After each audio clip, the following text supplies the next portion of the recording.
Baik. Kemudian setelah masih panjang ya.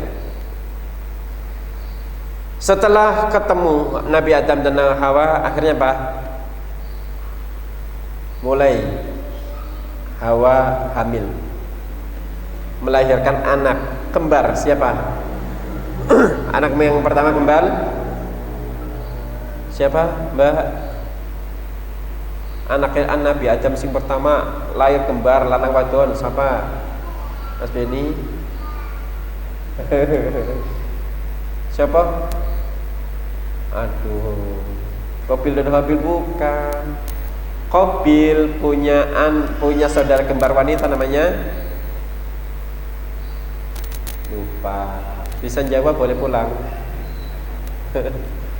Iklimah. Kemudian lahir anak kedua Habil yang punya saudara kembar perempuan namanya Labuda. Begitu semakin dewasa akhirnya mereka harus menikah. Karena jumlahnya cuma sedikit, akhirnya sebagai ayah menjodohkan pasangannya dengan bersilang. Habil mendapatkan saudara kembarnya Qabil dinikahkan oleh Nabi Adam, ayahnya mendapatkan saudara kembarnya Habil. Ternyata itu tidak direstui oleh Qabil, maka Allah perintahkan untuk berkorban. Qabil berkorban, Habil berkorban. Dalam korbannya yang diterima oleh Allah korbannya Habil. Allah terima korbannya Habil. Kalimatnya Qabil kepada bapaknya yang masya Allah. Kalimatnya kurang lebih begini. Hai bapakku, engkau berkahi korbannya Habil dan engkau tidak berkahi doa korbannya aku. Dan engkau doakan korbannya Habil sementara engkau tidak pernah mendoakan korbannya aku. Sehingga yang diterima Habil. Jadi seorang anak bisa bentak orang tuanya hanya karena merasa orang tuanya itu dianggap salah oleh dirinya. Itu Qabil. Ya.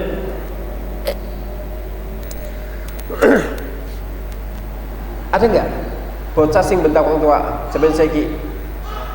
Wakeh. Jenengan pernah bentak ora? Ya.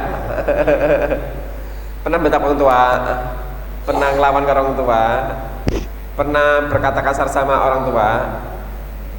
Ingat, ketika kita pernah berkata kasar pada orang tua, pernah kecewa dengan orang tua yang belum hilang sampai sekarang, merasa dianaktirikan. Terus apa lagi? Merasa dianaktirikan, kecewa, keinginannya gak dipunya orang tua, terus pernah bentak orang tua, terus apa lagi? Pokoknya kasar sama orang tua ya. Durhaka enggak? Durhaka. Ketika itu tersimpan dalam batin kita, ketika rasa mangkal, rasa anak, rasa kecewa, rasa marah itu tidak hilang dalam batin kita pada orang tua kita, dampaknya adalah kita memiliki sifat yang keras. Ini tafsir Ibnu Katsir di dalam surat Maryam ayat 14 dan 32. Ya.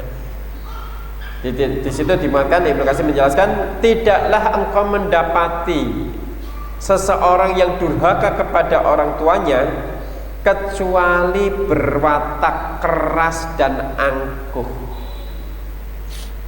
Jadi salah satu sumber yang menjadikan orang itu wataknya keras, angkuh, egois adalah ada hubungan batin dengan orang tua yang belum selesai.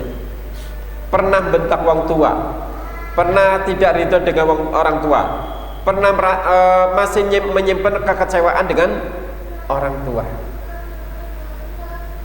pasti wataknya keras. Ya. Di antara Qabil dan Habil yang paling wataknya keras Qabil. Kenapa? Karena Qabil tidak berbakti kepada kedua orang tuanya.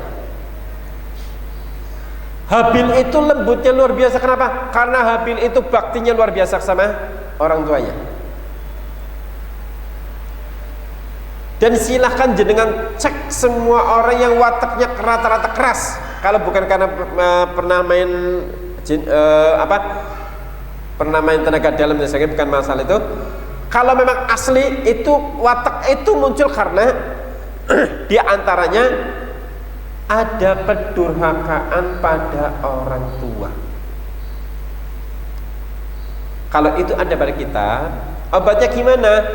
Kembali pada orang tua, bakti pada orang tua, memuliakan orang tua. Walaupun nanti orang tua berkata kasar lagi, kita tidak pedulikan, tetap berbakti, maafkan. Seiring waktu berjalan pasti akan lembut. Walaupun saat kita ngapain orang tua, saat kita berbakti pada orang tua, nanti kita mendapati ucapan yang kasar, ucapan yang buruk dari orang tua untuk kita, tetap kita legowo, memaafkan, lama-lama lembut, lama-lama hilang watak kasarnya. Kenapa? Terapinya ya cuma begitu. Kenapa? Karena watak kasarnya itu berawal dari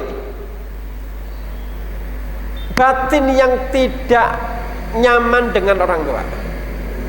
Sampai jenengan bisa nyaman dengan orang tua, dengan segala kekurangan orang tua, dengan segala keburukan orang tua, tetap ridho, tetap memaafkan, tetap ambil sisi kebaikannya, sampai tetap kita bersyukur kepada orang tua, maka nilai kasar itu bakal hilang.